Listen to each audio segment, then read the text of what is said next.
Vai dar o sinal aí de que tá.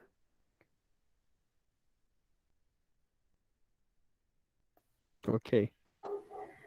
Boa tarde, boa noite a todos, a todas e a todes. Meu nome é Karina Santana Ferreira, eu sou bolsista do Projeto Quilombo Literário.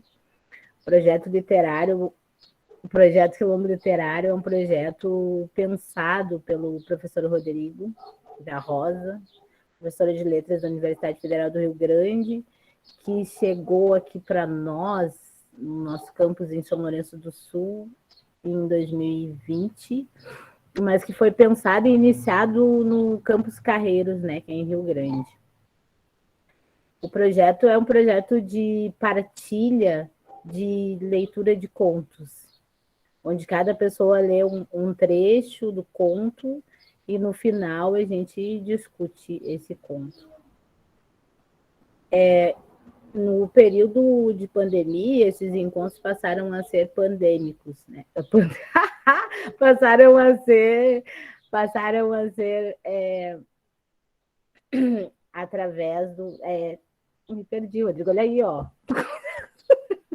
Virtuais. Obrigada, Remotos, né? obrigada, virtuais. E chegaram para nós já assim, né? Para mim, para o Éder, para a Marielda, que somos os primeiros bolsistas, os primeiros. A Marielda é colaboradora voluntária, maravilhosa. Depois chegaram a Mariela e a Vitória, que são bolsistas também. É um projeto muito bonito, que chegou no momento que eu acho que todas as pessoas queriam, precisavam se encontrar, se falar, se olhar, se sentir, e a gente conseguiu fazer isso nesse projeto, mesmo que virtual. O projeto funciona assim, então esse encontro, ele acontece todas as sextas-feiras, às 18 horas, e o Rodrigo vai colocar aqui na tela o conto, e depois a gente vai discutir hoje com a nossa convidada Jussiane Reis, que vai nos brindar com o relançamento do livro, né? Nós vamos ler o conto O Espelho, Leque da Criação e os poemas, então, do livro Umbílicos. Bem-vinda, Jussiane, que é autora e professora. Vamos lá, Rodrigo?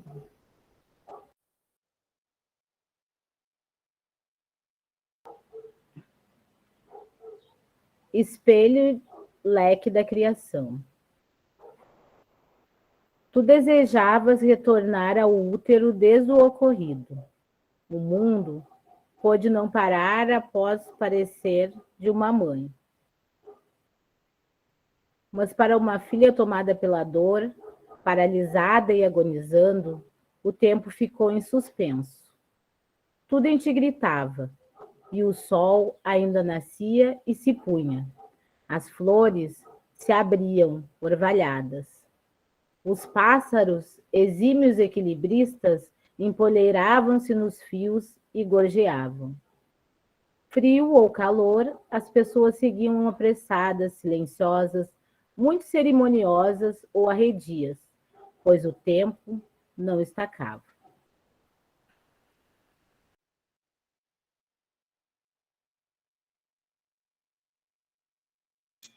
Posso?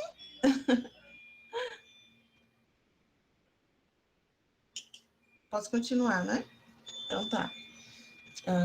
O tempo a cada vez se supervalorizava nas engrenagens de produção. Somente para ti e outras dores a ressoarem como a tua, não fazia sentido que tudo prosseguisse como se uma mãe não acabasse de perecer. O tempo parecia-te de uma estranheza. A isso devia-se talvez o luto que encurvava-te o corpo, a pesada mortalha que ficava aos parentes do que partia, invisível aos olhos, mas quase perceptível em sua densidade na aura do enlutado.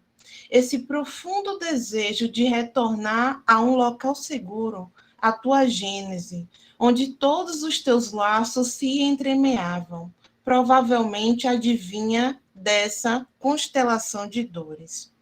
E, logo, um pensamento repetitivo começou a tomar-te os dias. Para ti, voltar a esse local, agora posto sob a terra, onde residia a tua mãe junto aos teus demais mortos, parecia-te impossível. Ela, força geratriz, que gerou-te e acolheu-te até a hora derradeira. Havia tamanha sacralidade nessa cabeça mariana. Se alguém quiser continuar. Ela que fizera do verbo carne, querias, em reversibilidade, retomar a época de tua concepção, quando começastes a ser formada e acessaste as tuas ancestrais. Era uma com a tua mãe, único elo com o mundo exterior. Conheceste-a mais intimamente do que qualquer outra pessoa já fizera, exceto a tua avó. E a tua avó, que fora parte de tua bisavó, e a tua bisavó de tua trisavó, o teu anseio como criança que foste. E agora és, ao se tornar órfão de pais, sozinha no mundo, no tocante a teus progenitores. Residia em tornar-se andarilha, vasculhar-te, minuciosamente cada recanto para encontrar-te e as tuas mais velhas. Reunir-te com elas. Mesmo que tudo o que tiveste de tua avó materna fosse um punhado de histórias. Às vezes longínquas demais. Quase como ecos vindos de algum lugar de uma linha temporal pouco distinta. Teu sono, a conta-gotas, por muitas vezes pendente, intercalava-se com períodos de insônia e letargia. Ora comias, ora jejuavas.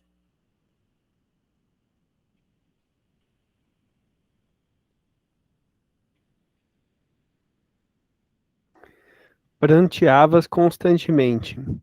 Nenhuma língua falava a tua angústia. As pílulas ajudavam. Permitiam-te levantar todas as manhãs e deitar-te às noites, repetindo o saber fazer que o corpo bem conhecia. A tua mente era como uma árvore natalina, as luzes acesas ininterruptamente prestes a encandecerem e estourarem.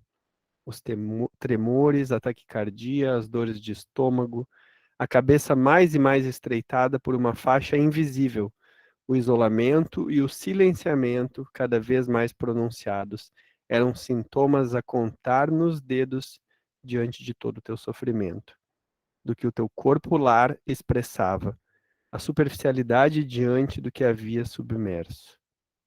Tinhas uma fachada decadente. As tuas estruturas estavam comprometidas devido às rachaduras, infiltrações, mofo e doença. Parecia haver caído em um buraco escuro, solitário e úmido, nauseamente fétido de lamentos e melancolia. Tu mal conseguia respirar. Foi há meses, deveria estar melhor, diziam. Precisas ter mais amor próprio. A vida segue. Maravilhas. Teu sufocamento se formava mais assentando o luto havia roubado teu narrar. Logo, o não dito assomou-se à garganta, feito um bom preço, entelado, impedindo que o ar que puxavas sofregamente pelas narinas dilatas pudesse chegar a teus pulmões, ou à garganta, ou deglutisse, ou refugiar-te para dar passagem.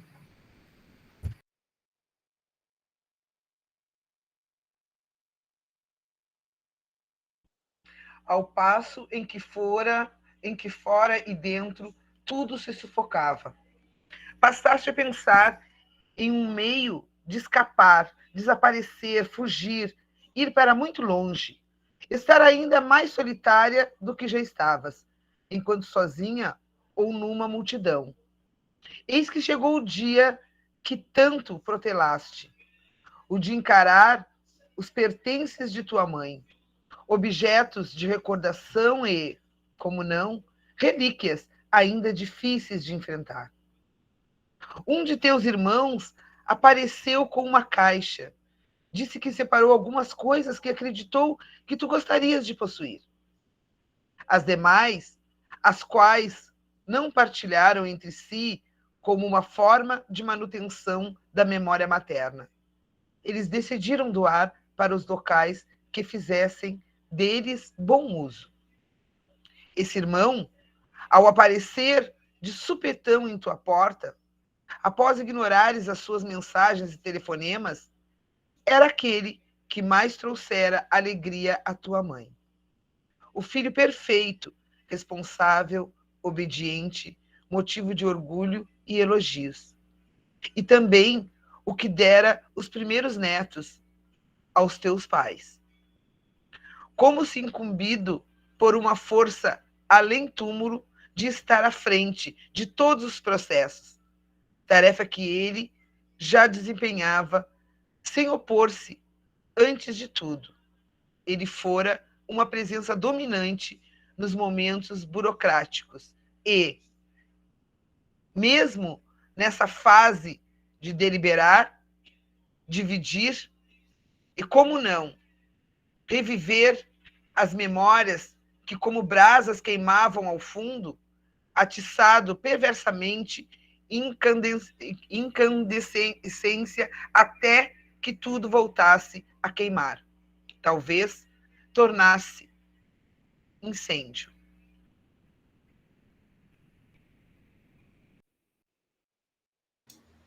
Posso? Alguém? Não, se alguém quiser, eu passo a parte, né? Posso falar depois. Então tá. Tu não participaste do processo de partilha. Para ti fora impossível retornar a casa, aos aposentos de teu ente amado e tocar em seus pertences tão queridos, manuseá-los, desfazer-se deles. Era uma parte importante do luto que não pudeste viver. Agradeceste, o olhar velado, a garganta arranhando, a face até encovada, um tanto fúnebre. A caixa ficara no mesmo local por dias, uns poucos, é verdade. Passaste frente a ela como se não existisse, ainda penitente em tua dor. Não tomaste coragem para... Aí tem uma outra parte...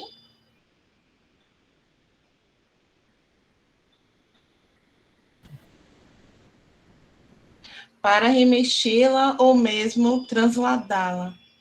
Parecera-te mais fácil fingir que inexistia. Era apenas mais uma caixa repleta de tralhas a tomar a mesa da varanda. Nada realmente importante. Até um evento jogaste as raias do enigma esfinge, exibindo que decifraste-te ou consumiste-te. Organizavas a cozinha ao escutar o alto barulho. Algo se chocava contra o chão. Viraste para a porta aberta, a qual dava para a lavanderia externa de chão cimentado, com um canteiro longo e estreito, contendo várias ixórias em cores vermelha e amarela. No momento em que uma silhueta escura passou visualmente próxima às tuas pernas, em direção aos ambientes interiores. Resmungaste algo e decidiste verificar a fonte do ruído.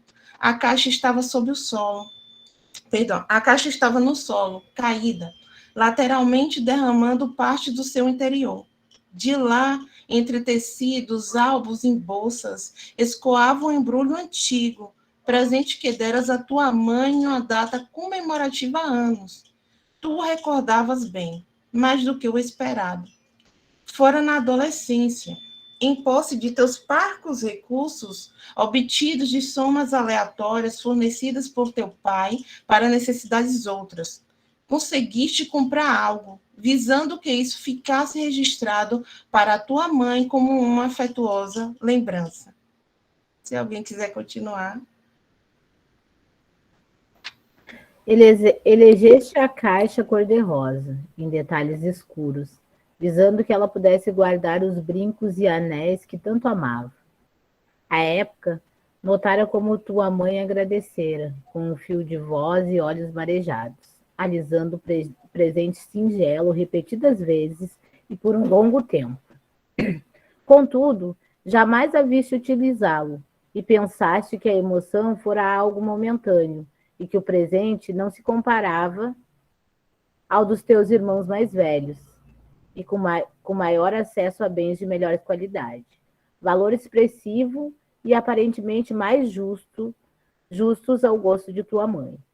Também, tu eras jovem, e de certa forma, caprichosa. Não te abalaste com o que te pareceu à época a eleição de um filho a outro, dando de ombros e seguindo como a menina dos olhos de teu pai. A emoção de tua mãe e o desaparecimento do porta-joias simplesmente ficaram pelo caminho, dados os anos de adolescência e os hormônios em ebulição.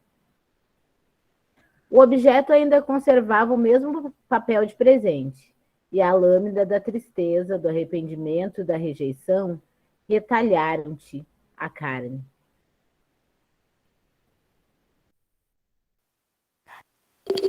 As lágrimas assomaram-te aos olhos, atentas e vivazes jabuticabas, muito notáveis nas fotos familiares, conforme sempre apontava o teu pai, ao revê-las e sorrir.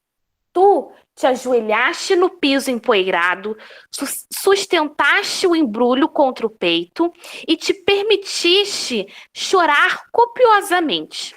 O teu pranto parecia incessante, lavava o teu rosto como se fossem reentalhar os teus traços, como a água que transforma as pedras em seixos rolados. Enfim, após te acalmar, desembrulhaste o objeto, revelando os contornos e cores, de certa forma, presos nas brumas do passado.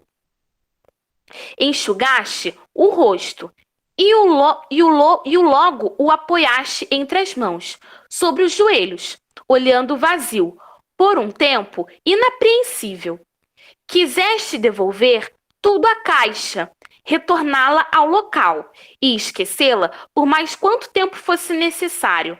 Quiseste abandonar tudo espalhado pelo chão e retornar ao interior de tua casa, permanecer lá até que teu marido chegasse e pudesse pedir que a pusesse em algum lugar fora de tua visão. Mas não fizeste nenhuma destas coisas. Acariciaste a caixa como fizera tua mãe quando a recebera e a abrira como tu repetias, revelando a bailarina, o espelho arredondando no interior da tampa, dentro um lenço estampado, envolvia uma grata surpresa. Um dos teus primeiros sapatinhos, registrado em várias fotografias dos álbuns, o outro sapato ficara com uma de tuas tias, a qual tomara carinho ao objeto e rogara à tua mãe essa lembrança, e a contragosto dela, muito cuidadosa e apegada aos objetos de recordação. Naquele invólucro estava o artefato de maior valor a Madá, o apodo de tua mãe, Maria Madalena.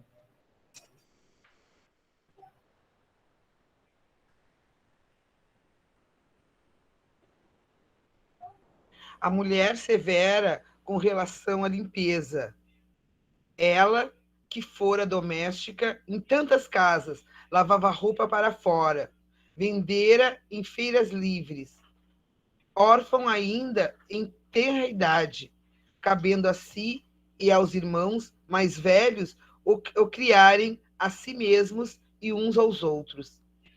Aquela que se casou muito jovem com teu pai, um homem muito mais velho, e, apesar dos altos e baixos da relação complicada, como qualquer outra tão duradoura quanto, acrescida, então, do gênio dominante do casal. Permaneceu com ele até o fim. A mãe que aplicava os castigos e mantinha os filhos em rédea curta, visando uma conduta e educação edificantes. A figura, muito introspectiva e silenciosa, de aparência aparentemente calma, temerosa ao enfurecer-se. Temerosa ao enfurecer-se. Essa mãe, que entendeste pouco, conhecera menos ainda, reservada demais sobre o passado e os próprios sentimentos para qualquer um que tentasse adentrar em seus recônditos, desnudando-se pouco aos familiares e amigos seletos. Jamais imaginara que com tal gosto pudera falar-te do quanto te amava. E com certeza pensara menos ainda que tu foste compreendê-la. Esse carinho, esse cuidado, essa declaração sem palavras. As ondas do pranto voltaram a te assaltar. A bailarina dançava frente ao espelho e a música embalava-te também. Não soubeste bem como ocorrera o teu primeiro salto, em posse desse objeto mágico em mãos, fitando a figura a bailar, cega a ti mesma refletida no espelho que aproximaste do rosto. Viajaste no tempo, nas águas da memória, por trás de teus olhos, até a cabaça ventre da criação. Boiavas tão leve quanto uma pluma sobre as águas. A tua pele barro, acariciada pelas ondas calmas. Estavas dentro de uma reunião circular marinha, fonte de teu renascimento. Ao longe, uma silhueta familiar andava à margem das águas. A saia rodada e estampada, bem distinguível, o cabelo preso em um coque alto, a pele escura reluzindo. Teu coração se encheu de ternura e a saudade cravou as garras em teu peito frágil, quase como se o fosse estralhaçar. Antes que pudesse nadar para a praia, a mulher agora parada na ponta da praia a te observar, retornaste de tua viagem com uma série de miados de meia-noite, a qual se aproximara, desconfiada, cheirando um de teus braços, ainda úmido. Estavas encharcada. Estavas encharcada. Havia praticamente uma poça ao teu redor, como se tivessem te surpreendido com o conteúdo de um balde. A brisa agitou o sino dos ventos e eriçou-te os pelos. Trazias o líquido amniótico de tua gestação. Descobriste o que foras buscar, a contraparte que sequer sabias existir. Desejaste retornar inconscientemente de encontro a ela. Olhando no espelho, viste a sorrir em retorno, tu e ela em sincronia, vibrando juntas. Nasceste como Magá, apodo de Margarida, e nasceste como Oxum. Teu corpo tinha nova pulsão de vida. A tua mãe fora habitar os mistérios, descortinar os véus e atravessara para a dimensão do invisível. A tua dor na carne, na alma, na psique, seguia inconsolável. O que a abrandava, vez ou outra, era saber que um dia tu também residirias lá, na roda, junto a teus ancestrais. E essa é a parte, né, do fechamento do conto.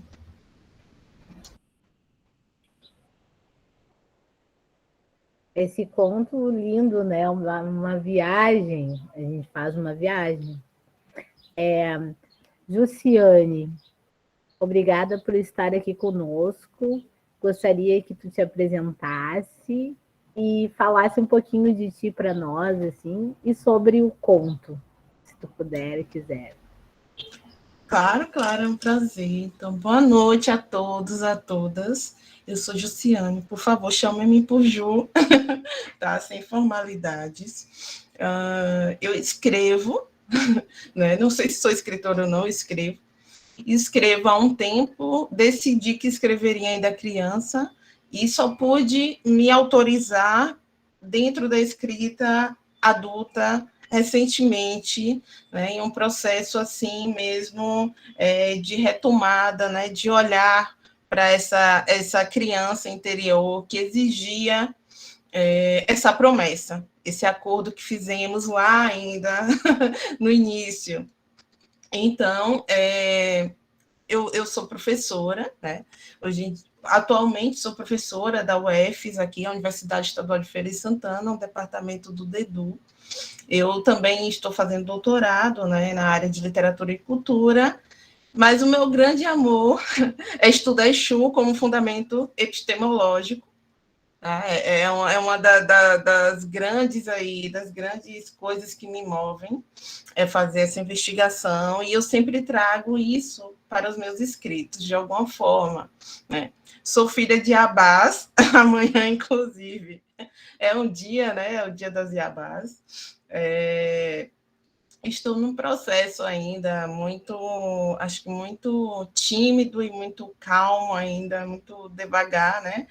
De me ver nesse espaço de intelectualidade, de escrita, de postular teorias, de reivindicar, né, narrativas também, mas eu acredito em tempo, que tem para orixá, e há de ter tempo, e o tempo, né, haverá de chegar dentro do momento também adequado.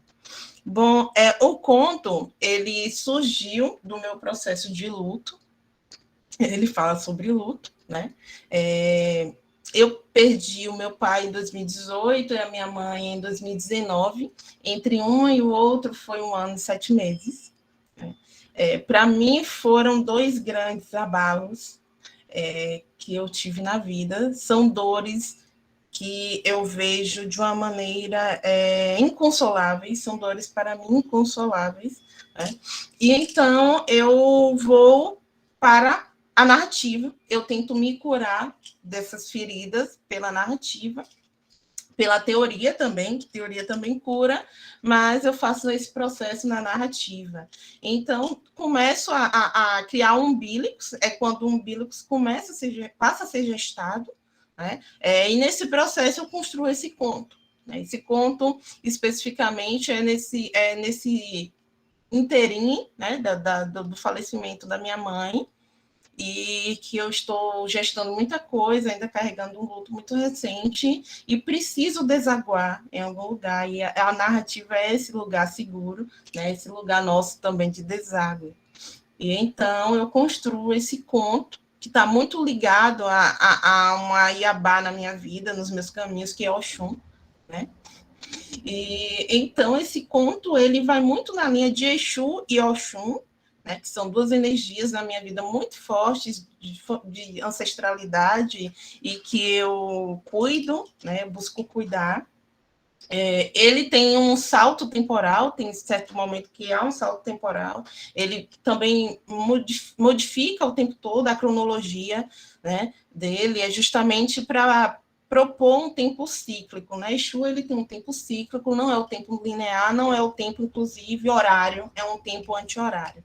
Né? Então, é uma reversibilidade, inclusive o conto fala sobre isso, e eu vou nessa linha, nesse caminho, buscando a literatura bebê, né, que é um termo aí da minha amada Iudália Fernandes, que não está presente, mas está presente, né, enquanto energia, enquanto força, enquanto inspiração, e em busca desse ABB, né, que é uma paramenta de poder, de grande poder de Oxum, eu construo esse conto, né, essa narrativa, em que o luto ele não é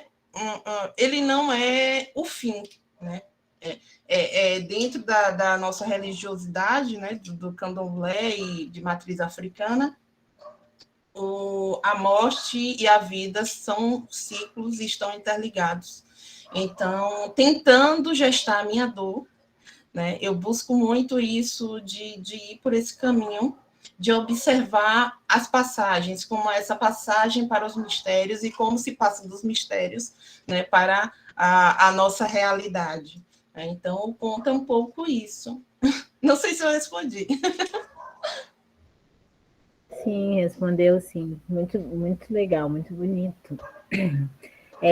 Alguém gostaria de fazer alguma pergunta para Ju? Ju, tu viu que nós somos parentes? Sim, o Santana, né? É. Somos sim, com certeza.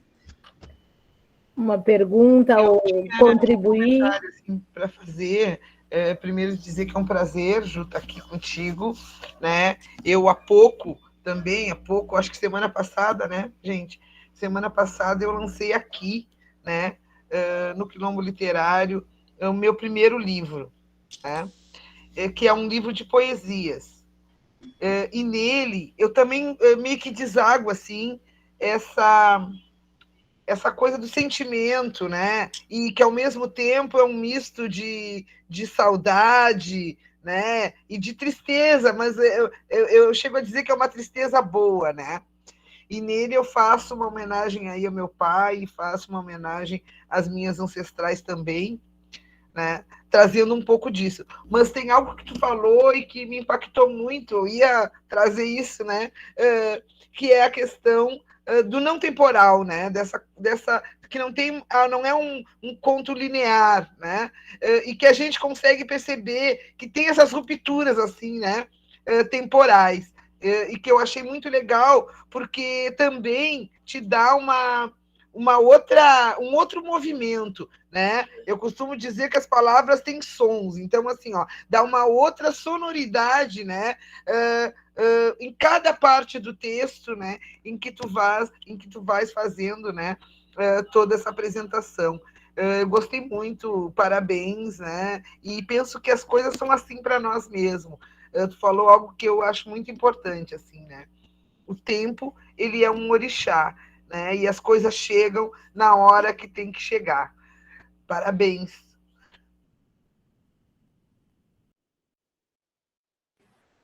Mais alguém gostaria de comentar ou de questionar? Boa noite. Boa noite, Felipe.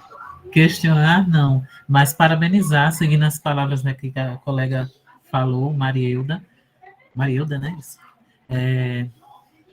Assim, eu gostei também muito, a leitura muito fluente, assim, muito envolvente. Agora, eu disse não iria questionar, mas queria, assim, somente que você explicitasse também um pouco mais desse processo criador de inspiração, dessa escrita tão linda, tão suave, né? E parabenizar, viu? Parabéns. Quero conhecer mais textos seus, se possível, certo? Eu sou leitor, apreciador de literatura negra, afro-brasileira, pesquisador também. No momento eu estou no doutorado, faço minha pesquisa voltada para o afrofuturismo. Estava até, inclusive, agora numa mesa redonda, saí de lá e vim para cá acompanhar o encontro. Mas gostei demais mesmo assim da sua escrita, inclusive quero até te pedir permissão para trabalhar esse texto com uma turma de graduação, certo? Que eu tenho de literatura afro-brasileira. Se você me permitir, gostaria de trabalhar com ele, com esse texto, com essa turma. Gente, eu não aguento essas emoções. Meu coração não suporta essas emoções. Eu sou uma pessoa nesse sentido que eu hago facilmente, viu? Por favor. É uma honra muito grande, é um prazer imenso, enorme. Exu, quando eu trabalho com ele, né? Pedindo licença a ele, claro, ao Senhor do Dia também, né? Que é Oxalá. Exu, quando ele vem para mim, ele vem pelo afrofuturismo, né? Inclusive. E eu agradeço muito, né? Agradeço muito pelas palavras da Marielda, né? Do Felipe, me deixam assim muito motivada, né? Me dá realmente um gás assim para produzir mais, para trazer mais, tentar, né, fazer essas tentativas de conceber, né, outras narrativas, parir outras narrativas. O meu processo criativo, ele é muito interessante, porque ele, para mim, veio mesmo de uma forma como... ele sai da teoria e vem para a prática, né? Isso, para mim, é muito interessante, porque eu sempre fui da prática para a teoria e isso me bloqueava, né? Então, eu começava uma narrativa, parava para pesquisar e nunca mais eu retornava. Era assim que eu fazia. Depois, quando eu entro no processo de doutorado, isso ocorre comigo no doutorado, eu tive uma experiência, que eu digo que é uma experiência de uma ordem outra, em que eu estou em luto e uma disciplina de seminários avançados, um professor, né, que ele é do candomblé, ele também é iniciado em Fá, tudo mais, ele traz um ícone africano, né, de Áfricas, aí, que é o Fela, e quando ele traz esse artista, né, não falo nem que é cantor, ele era multiartista, né, ele cedia muito mais do que a música, o momento em que ele diz que Fela se comunicava com a mãe, mesmo a mãe, após o passamento da mãe, aquilo para mim foi um banho. Foi um banho porque eu estava nesse processo. E quando você não tem o amparo das filosofias africanas, a religiosidade filosófica nesse sentido, das Áfricas, quando você não traz isso, é inconcebível compreender que estamos no mesmo paralelo, né? Na mesma dimensão, de certa forma, de que os nossos ancestrais. E de que as forças da natureza, elas se presentificam o tempo inteiro, que há um véu muito tênue. Então, quando eu estive nessa disciplina, que essa disciplina era tão diferente, né? Eu sentia essa cortina muito presente, mas ela era muito translúcida, né? Ela era muito frágil. Então, quando eu percebi isso, eu comecei a criar. E comecei a criar acreditando em mim, acreditando na minha identidade e percebendo que o que eu escrevia não necessariamente se adequaria ao mundo, nunca se adequaria. Não se adequaria, por exemplo, ao que a gente conhece academicamente, né? Quando a gente parte do cânone, da tradição da erudição. Eu não conseguia me encaixar, né, dentro disso, reproduzi muito tempo, mas chegou um momento em que eu não conseguia mais fluir naturalmente, né, que é justamente quando há essa ruptura. E então, o que é que eu faço? Eu vou buscar nas filosofias africanas, foi o único lugar que eu consegui entender como ocorria o meu processo de escrita, que é próximo o que a Alice Walker vai chamar de transe, né? A Alice Walker, ela vai dizer que o escritor, ele é um médium, de certa forma, né? Ele está entre mundos. E esse estar entre mundos, as personagens, elas são, de certa forma, essas existências invisíveis, essas presenças invisíveis que estão em contato com esse escritor. Então, daí, no momento em que eu começo a acessar essas filosofias que me dizem, olha, o tempo, isso que você faz é um tempo que não é cíclico, né? Perdão, que não é linear, que é cíclico. Você começa a conceber uma ligação tamanha em que o escritor, o texto e o autor estão interligados. E que isso ocorre em uma temporalidade também distinta, né? Em que presente, passado e futuro eles estão juntos. Então, quando eu começo a perceber isso, a conceber isso, né? Exu vem para a minha vida, e com Exu vem todos os demais, né? Orixás, aí Oxum, Oxóssi, e então, né, vem os outros aí com esse leque que eu abro. É como se eu fosse uma epifania, ocorresse uma epifania, e a minha escrita ela é sempre assim, de um punch. Eu começo a ser aviziada, que a gente chama, né? Eu começo a sentir essa energia, de certa forma, esse pensamento repetitivo, né, com relação a uma história, e vem pedaços. Ele vem em pedaços, mas ele está sempre presente, ele vem sempre com uma grande constância.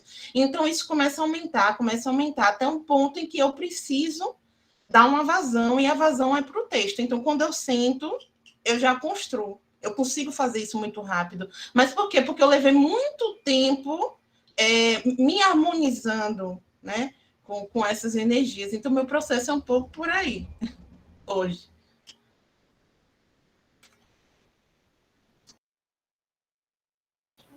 Que lindo. Mais alguém gostaria de contribuir ou questionar?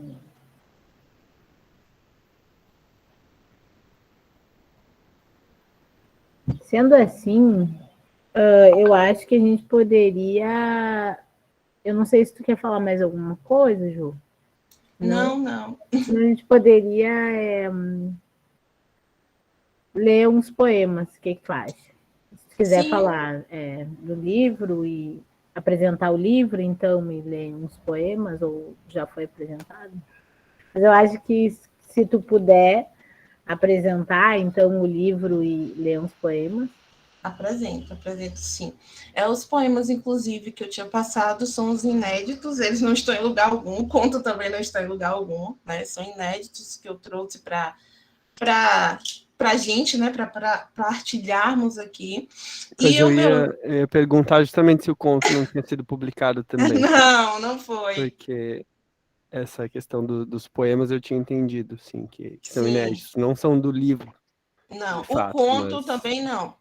Esse Tá. conto, inclusive, eu preciso, né, dar a retribuição devida. Esse conto vai surgir uma oficina que eu faço com Idália, de contos negros. E Idália volta sempre. Então, ela ministrou essa oficina com o professor Júlio, e foi nessa oficina que esse conto surgiu, que ele nasceu. Né? Eu digo sempre que ela é a parteira dos meus escritos. E por que isso? Por causa de umbilicos, né? A grande parteira de umbilicos é Iudália. Iudália é que vai fazer esse parto. Eu vou gestar essa criança um bom tempo, né? Começa a gestar aí, né, do passamento do meu pai, da minha mãe, só consigo publicá-lo esse ano. Eu publico ele em agosto. Né? Umbilicos, ele é muito interessante, porque ele segue uma estrutura muito peculiar, né? Ele tem uma estrutura de um rio. Como é que seria isso? Né? Vamos estruturar, né? Especificar melhor a esse respeito. Ele é separado em partes, as partes de um rio, desde a nascente até a desembocadura, que é a deságue. Né? Um rio geralmente deságua em outro rio, em um veio ou num oceano. Então, ele é estruturado dessa maneira, ele é separado em partes, as partes aí que seriam as partes de um rio. Então, nós temos uma parte dos poemas que são fluviais, por exemplo. Né? Nós temos uma parte... Primeiro eu abro com Exu, então ele abre com Padê. Padê é sempre a primeira oferenda que se faz em uma cerimônia do candomblé, no ritual, né? E precisa ser alimentado Exu nesse processo, que é quando ele ganha poder sobre as encruzilhadas. Então, ele ganha o poder de comer primeiro. Então, primeiro se agrada a Exu para depois fazer qualquer tipo de ritual, né? De certa forma, qualquer tipo de cerimônia dentro do candomblé. Então, eu abro com Padê, que são 3 poemas, por causa do número de Exu, né? Exu tem aquela questão do tridente por causa disso, né? O tempo dele é em 3 também, então ele está muito ligado a alguns números, como 1, 2 e 3, principalmente o 1 e o 3. Né? Logo depois tem a segunda parte, que é Caminhos. Caminhos virão aí alguns poemas muito ligados aos meus caminhos, que são os meus odus de cabeça, né? Então, são os caminhos que eu tenho com Oxóssi, os caminhos que eu tenho com Oxum, por exemplo. Depois tem os matripotentes. Matripotente está muito ligado à teoria da Oyeumi sobre Iá como um conceito primordial, né? Então, aqui nós temos mãe no Ocidente, em África e Yorubá, se tem Iá. né? E há esse útero mítico da criação, da cocriação. Então, Matripotentes fará aí de certa forma, um apanhado disso. Fluviais são 3, também são poemas muito mais ligados a meus processos de mutabilidade com relação a trânsitos identitários, a essas questões todas. Então, tem mais ligação com mutabilidades. Tem meandros. Esses meandros, geralmente, são os eróticos, né, de certa forma, são os que são mais ligados à eroticidade, que são ligados aí a uma questão amorosa. Os afluentes vão falar muito das questões sociais, das questões políticas, vai muito nessa linha de gênero, né, também. E desembocaduras são, principalmente, aqueles que eu oferto, né? São aqueles e aquelas que me auxiliam nesse processo, inclusive 2 ou 3 são dedicados a Eudália, por causa do parto, né, do livro, e tem um que é a Lei da Maria Martins. Então, são essas ancestrais em vida, né, também, que me auxiliam aí no meu processo criativo. Então, ele vai ter 7 partes, né, o 7 também é um número importante nisso, e vai seguir o fluxo de um rio, tanto de ida quanto de volta, para ser uma questão cíclica, né? Então, ele vai ter um pouco essa estrutura, e vou ler aqui, se vocês desejarem, um poema, né, dele, que eu vou dedicar a Mateus Aleluia, né, que também me inspira muito. Eu me inspiro muito nas artes, na literatura e outras linguagens, que é uma das minhas áreas também de atuação. Dedico a Mateus Aleluia e Eudália Fernandes e Beatriz Nascimento, né? Então, sobre o que pode uma bebê, me pergunta Eudália, e um dia esse poema nasce dessa reflexão, né? Mar de sal, sois mulheres transatlânticas, separadas, reunidas, sois meninas dos olhos das águas, dos Brasis e Bahias, cartografados nos corpos ancestres, do espelho leque gênese de tudo. O umbigo é o mesmo, né? Então, ele vai levar esse umbigo por causa do nome, né, do livro, que é Umbílicos. Umbílicos é umbigo. É umbigo, é a ligação com esse útero, a ligação com essa mãe ancestral, é a ligação com os nossos ancestrais, com os nossos parentes em África, né, os nossos parentes em diáspora. Então, ele faz um pouco esse processo. Ju, tem uma pergunta ali para ti no chat. Sim. Vice, poderias falar desse significado do 7? Então, o 7 também está muito ligado a Exu, né? Quando você vai, por exemplo, observar Exu guardião, ele está muito ligado ao 7, né? Ao número 7. Então, ele vem nessa linha do povo de rua também, os encantados. Não trabalho apenas com Exu Orixá. Então, toda essa nossa afro-brasilidade com relação às nossas questões religioso-filosóficas, eu busco contemplar com os meus estudos de Exu, né, como esse corpo tríplice, né, esse corpo epistemológico. Então, o significado do 7, ele vem mais nessa linha, né, mesmo de reverência, de comunicar dentro dessa reversibilidade, dessa conexão entre as temporalidades, né? É um corpo meio entre lugares, né? Seria isso.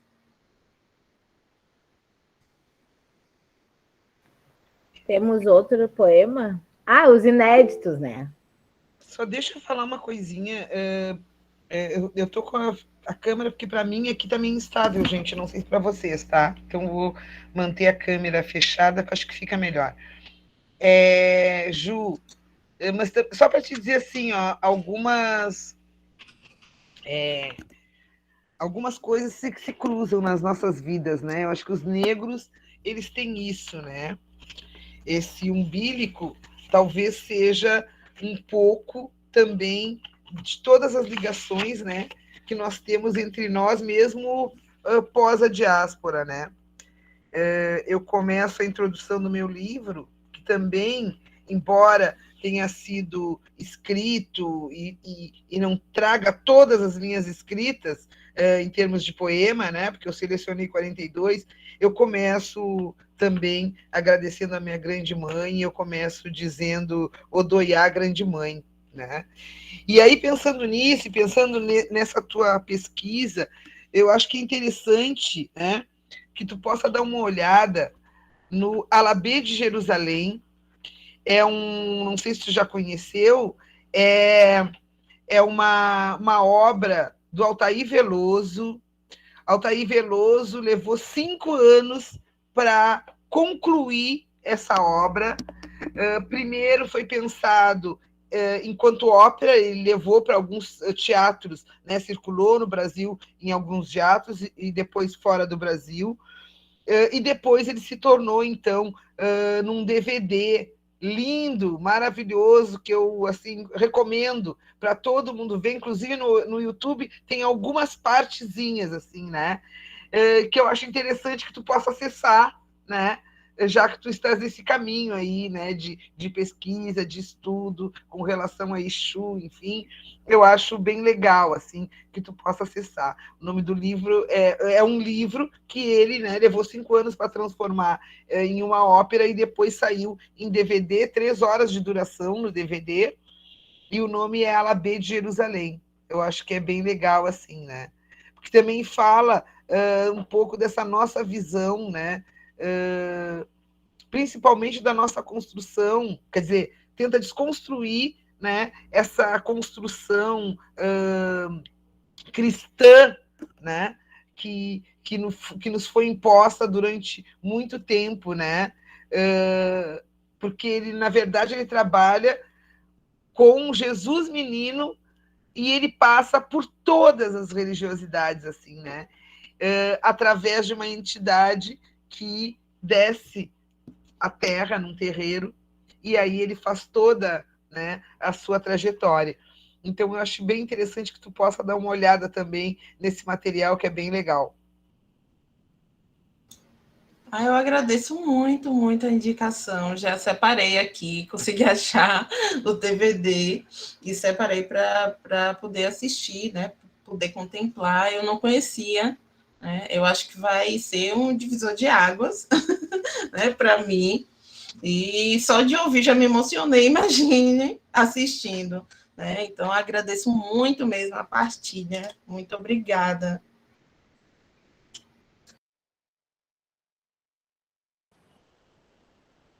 Então, eu acho que agora podemos partir para os poemas inéditos. Estou louca para ouvir. Que orgulho, né? Tudo inédito aqui. Ali o pessoal está agradecendo. Esses poemas também vão ser partilhados? Como é que vai funcionar? Sim? Rodrigo? A leitura? É. Sim, acho que sim, né? Vamos fazer segue a roda. Vou aumentar aqui um pouquinho só. Não, com certeza é um privilégio assim enorme, né? Não só o acesso aos textos inéditos, como também a presença, né, da escritora, assim. A gente está, cada vez a gente vai se superando e dando um novo passo, né? A gente está muito, eu assim, particularmente estou bem emocionado com essa roda e queria reforçar, né? Eu ia deixar mais para o final para falar isso, assim, mas reforçar o nosso agradecimento e porque realmente a gente tá avançando, né? A gente começa a ler alguns contos, e daqui a pouco começa a ter contato com escritores, e a gente consegue daí porque a Ildália nos conheceu, a gente lendo um conto dela, né? Ela não era a escritora convidada em si, a gente estava só a princípio, né, a partir dos Cadernos Negros, né, encontrando contos, escritoras e trazendo para partilhar. E aí no momento em que a gente consegue trazer a escritora, né, que nos proporciona ainda um acesso a textos inéditos, né, de sua própria autoria, assim, eu acho que a gente chega num ponto, assim, muito impressionante, assim, do projeto. É muito bom para a gente te ter aqui, Ju. E vamos lá. E ainda, né, teve aquele compartilhamento do CUT, que foi muito interessante, né?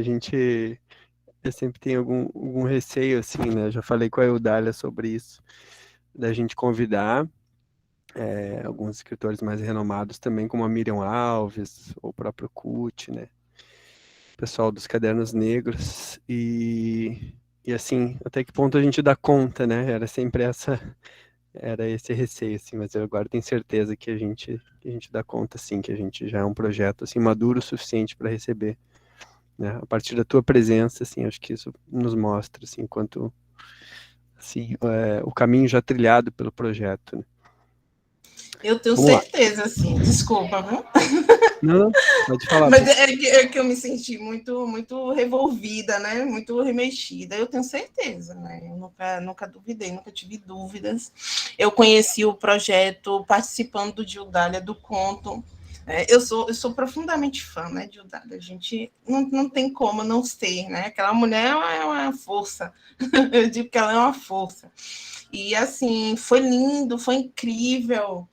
Eu amei muito, muitíssimo. Depois participei novamente de uma outra convidada. Também gostei muito, só que aquelas demandas todas me impediram, né, de continuar a participar.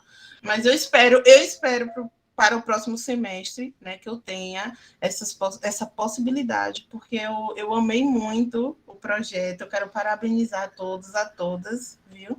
Pela condução, pelo respeito, né, pela acolhida.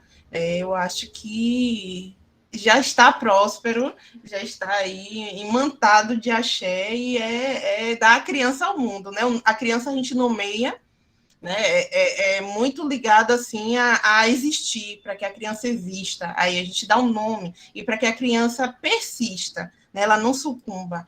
E eu acho que o projeto já tem nome, muito, muito nome, né? E já está no mundo. E se está no mundo, a gente sabe que é para viver, né?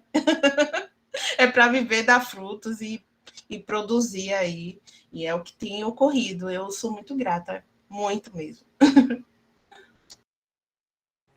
Obrigada. Que legal, que legal. De Pois é. novo. Não, a gente teve a Marielda também, né? Não posso dizer, né, que eu estava dizendo que era a primeira escritora de verdade, assim, que a gente está fazendo um encontro com a escritora e lendo os textos, né? A gente teve a Marielda na semana passada, mas aqui foi dividida, né, à noite, era para o lançamento do livro e tal.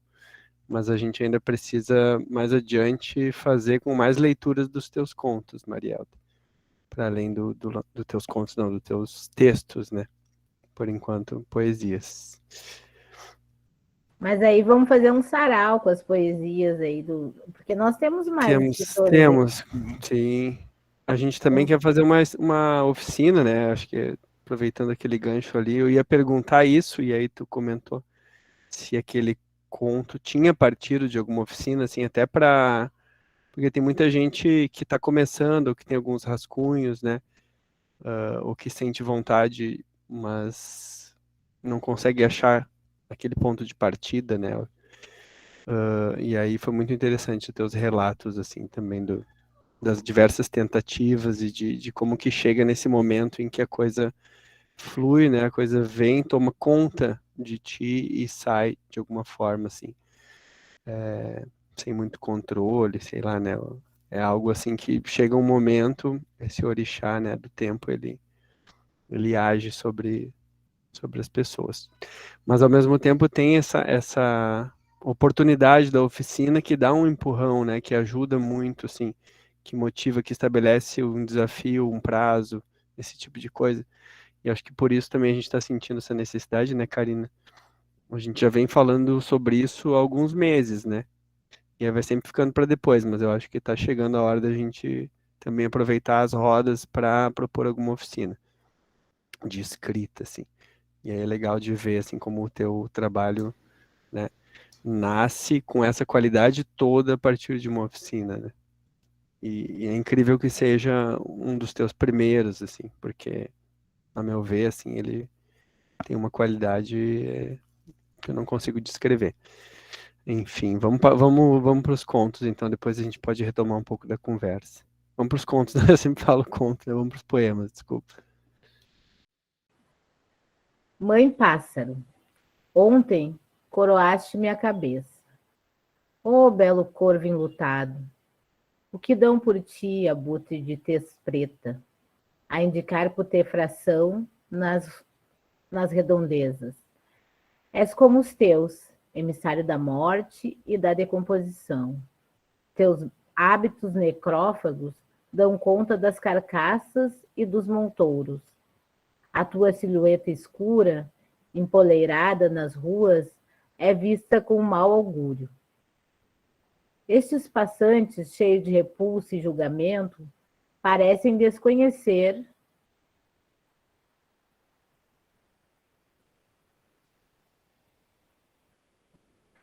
a mitopoética do Senhor Supremo.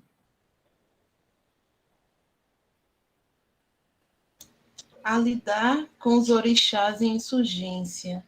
E o que fez Olorum a tal ofensa? Tomou a chuva da terra, prendeu no céu. O Aê caiu numa ruína intensa. Os orixás arrependidos precisavam chegar à longínqua casa de Olodumare. E somente Oxum Pavão, taxada como ave inútil, dispôs-se, útil, em direção ao sol, penas chamuscadas, a cabeça enrugada, quase nua, o corpo tomado por queimaduras. Oxum Pavão chegou ao palácio e retornou aos homens como Oxum Abutre. Ontem coroaste-me, trajando a pele de Ami, a que não deixou perecer a humanidade.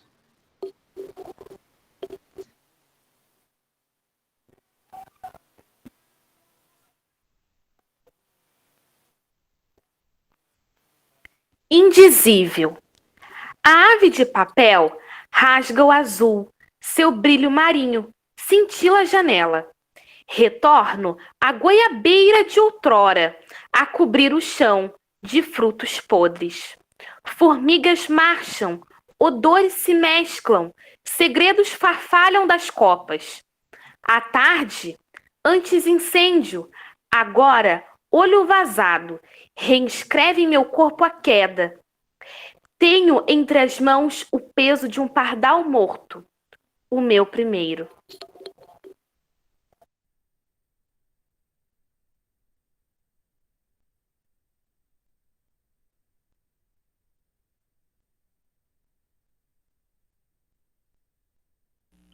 Beleza bestial.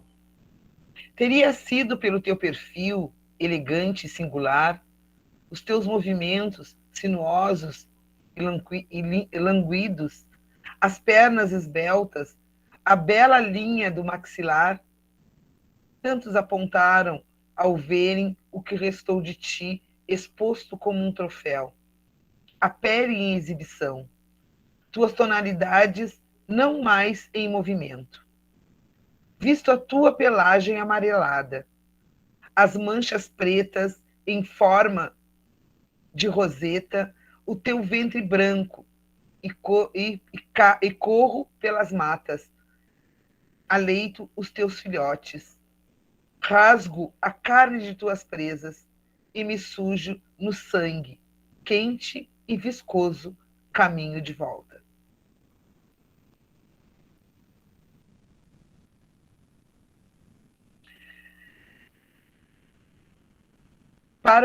E caminho de volta, para o esconderijo, algo se mexe em meio à folhagem e me alerta.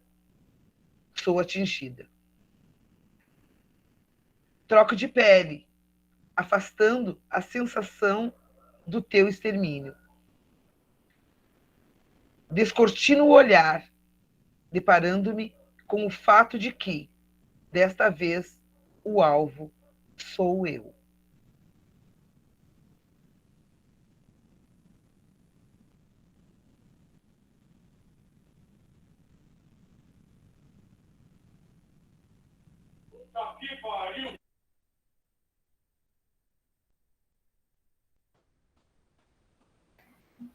poemas maravilhosos mesmo, né? Estou impressionada. Parabéns, Ju, de novo. Eu sou suspeita em continuar falando porque eu sou apaixonada, né? Então, quando a gente é apaixonado, as escritas acabam também, né, nos envolvendo e a gente muitas vezes se percebe nelas, né? Então, parabéns de novo, Ju, maravilhosas. O conto, os poemas, eu penso que realmente assim, hoje a gente vai sair daqui, né? Nós vamos sair com uma gratidão imensa, assim, por ter tido a possibilidade de estar nos envolvendo com essa tua escrita, assim. Parabéns.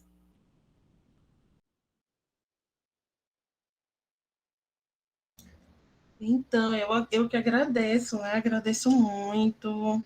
Aí eu fico muito emocionada, né? Fico muito emocionada. E vocês falavam sobre oficina, né? O poema Indizível, ele vem também de uma oficina, ele vem de uma oficina que eu fiz com a escritora Ana Fátima. É uma escritora fabulosa aqui de Salvador, ela tem uma editora também, a Erejinga, inclusive o filho dela, acho que ele tem 6 ou 8 anos, está lançando um livro, eles lançam um livro juntos, ele está lançando agora um livro solo, vale a pena seguir a Ana Fátima, né, conhecer o trabalho dela, ela tem um trabalho lindo, com literatura infantil, infanto-juvenil e infantil, né?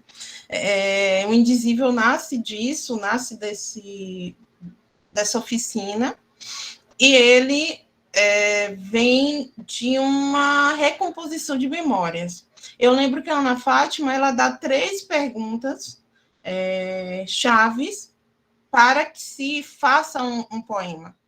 E eu, nesse processo, construo esse poema baseado em memórias. Então, são fragmentos de memórias, aí vem, de certa forma, uma escrevivência, né? O meu processo é muito esse de escrita. São fragmentos de memória, e nesses fragmentos se corporifica o poema, né?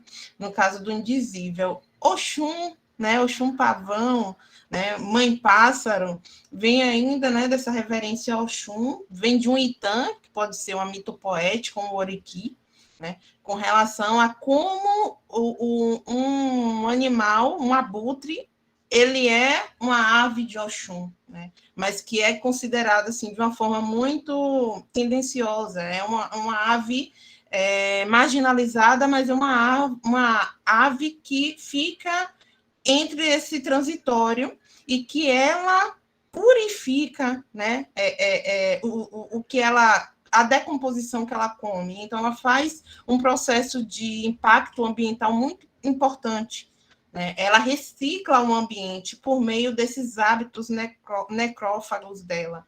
Então, é uma ave assim, que eu tenho um apreço muito grande por causa disso, né? É uma ave que as pessoas consideram sem beleza, e aí vem esse poema, né? Dizer que o abutre é Oxum abutre, né?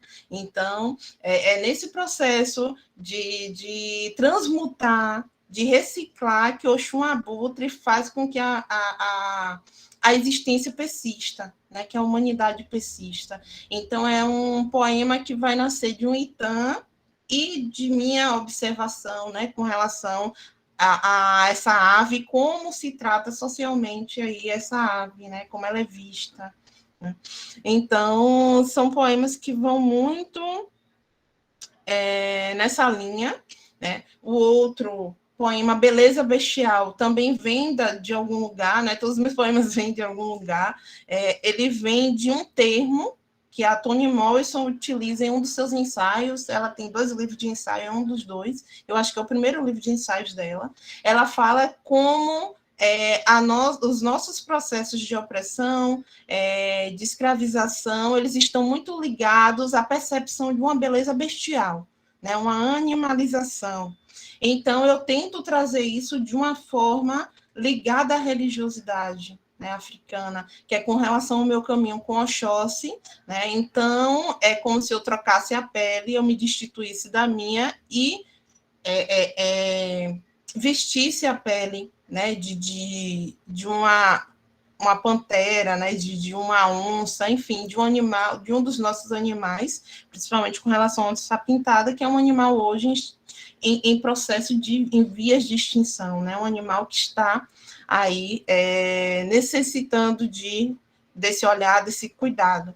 Então, nesse processo, via Oxóssi, eu faço nessa composição em que ela é o alvo devido à sua pele, né? Devido a ser esse exótico, esse animal exótico, e nós, negros, negras, também somos o alvo, né? Devido a esses processos todos com relação à nossa pele, com relação à nossa indumentária, à nossa religiosidade, à nossa culinária, enfim, tudo o que nos compete, né?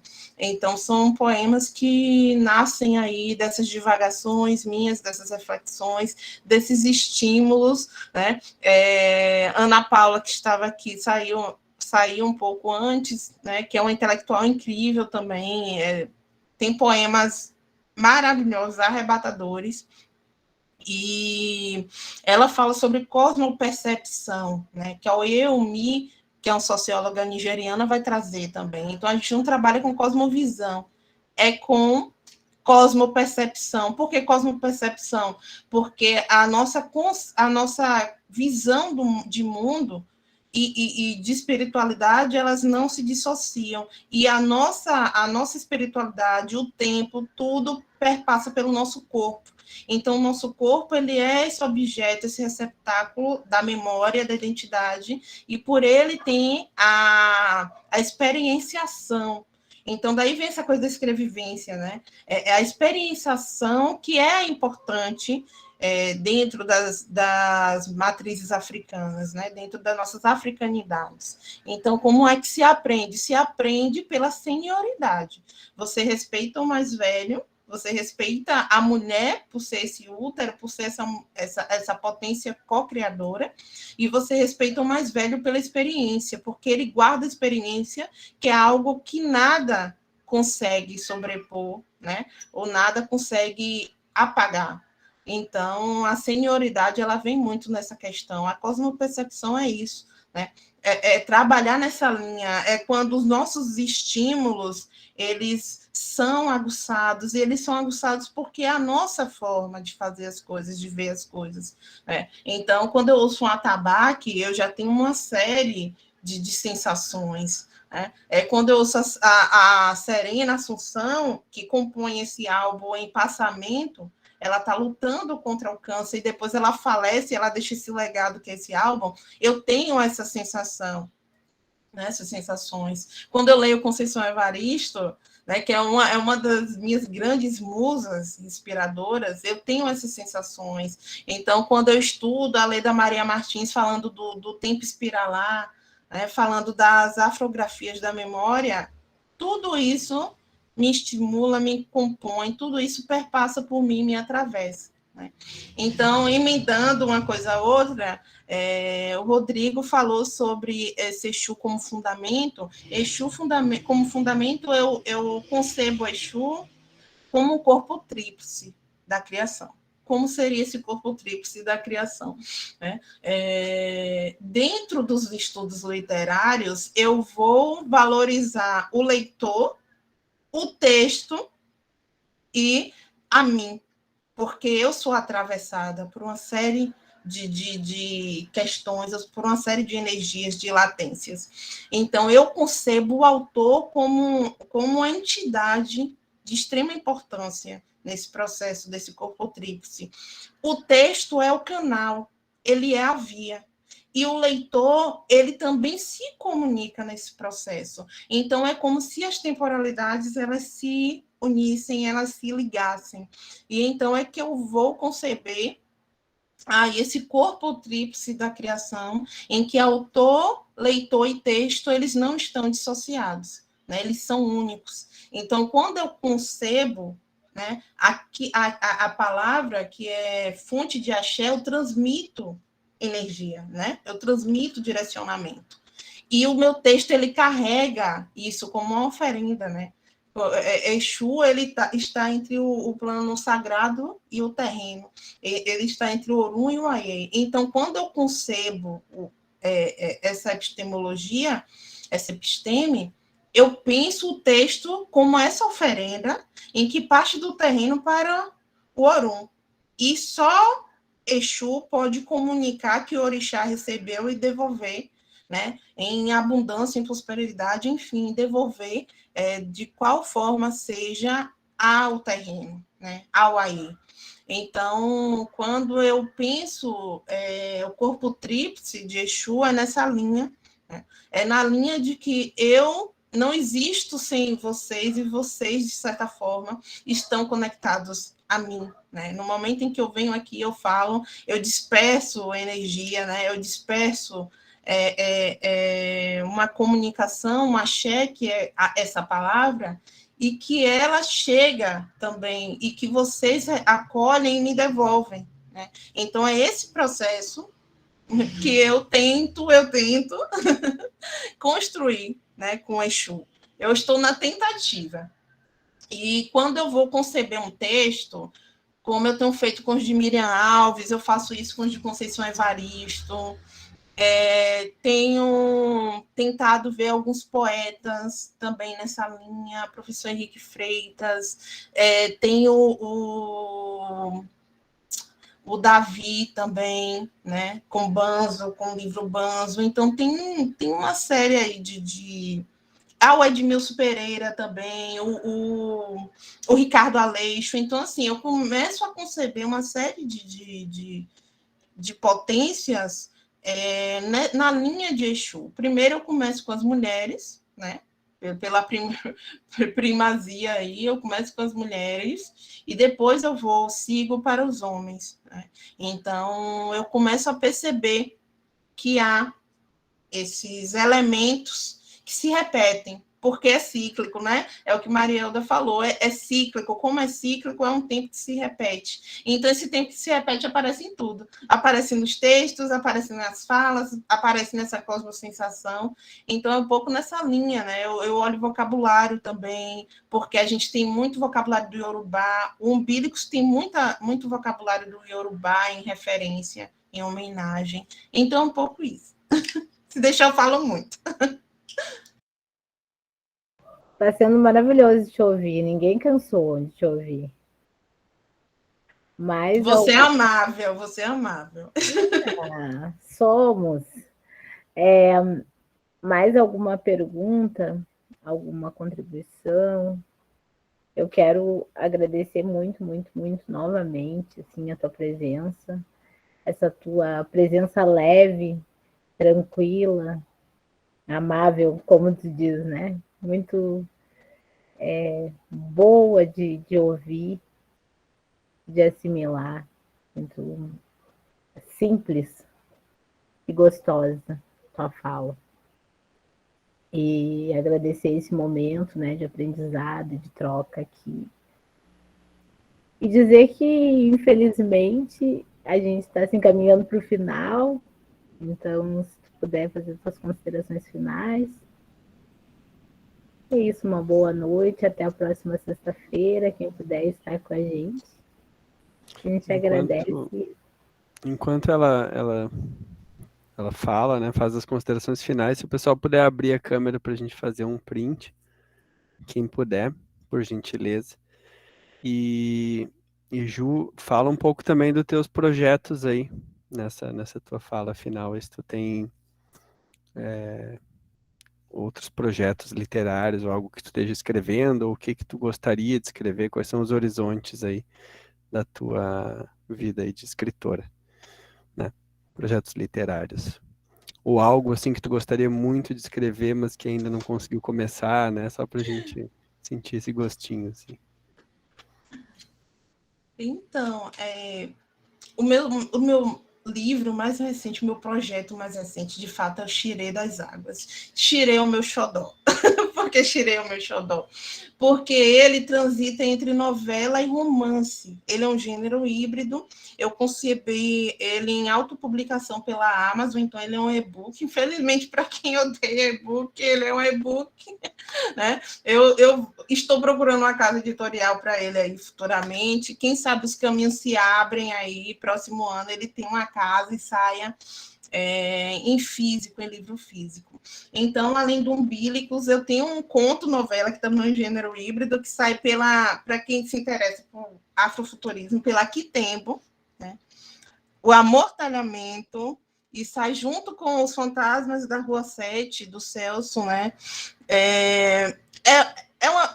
O amortalhamento é algo também assim que eu gosto muito, né? Geralmente sou muito crítica com o que eu escrevo, com o que eu concebo, mas eu tenho feito isso de uma forma, tenho tentado fazer de uma forma muito mais intuitiva do que racional, porque se eu for racional eu não escrevo nada. Né? Infelizmente a razão ela é um domínio de controle, e a gente precisa, né, saber dosar. E o meu projeto está em aberto. Eu vou falar aqui em primeira mão, porque ninguém sabe, né? Mas a partida está tão boa. É o Borboletas Descarnadas, que eu pretendo trazer uma perspectiva da cosmovisão, cosmopercepção do Bakongo, né? Isso é muito próximo ao Bakongo. Quem vai falar sobre isso... Perdão, minha gata miando. A gente tem um teórico, eu vou me recordar até o final o nome dele, que ele é um artista, multiartista, e ele vai conceber, né? Ele é quem vai trazer, na verdade, isso é uma concepção africana de língua francesa, né? Então, essa percepção do Bakongo é muito próxima, cosmograma Bakongo, muito próximo do tempo de Exu. Então, como eu estou procurando Exu... o Tigana Santana, quase não sai. Tigana Santana. O Tigana Santana é um dos principais nomes com relação ao cosmograma Bakongo, que vai falar do tempo ligado à ancestralidade, né? O nosso tempo cronológico ligado a uma outra temporalidade, com a temporalidade do mistério, né? Dos ancestrais. E eu vou tentar conceber isso em Borboletas Descarnadas, Mariposas Descarnadas, mas eu ainda estou fazendo. Eu ainda estou no processo, eu estou lá no processo. Quando terminar, né, a gente tenta ver o que vai sair disso. Mas então, né, encaminhando aí para encerramento, eu agradeço muitíssimo mesmo a presença de todos, de todas. Foi um prazer enorme, uma honra, né, para mim, falar sobre as minhas criações, os meus projetos, trocar tanto com vocês me alimentaram tanto, né? A gente tem muito isso na comunidade de axé, né? A gente se alimenta, a gente alimenta uns aos outros. É isso, por isso também que não parecemos, né? Porque vários são os artifícios aí para isso. Então, vocês me alimentaram hoje, né? Vocês deram água fresca para o meu ori. Então, isso para mim é algo muito sagrado. Eu agradeço muito, viu? E é isso.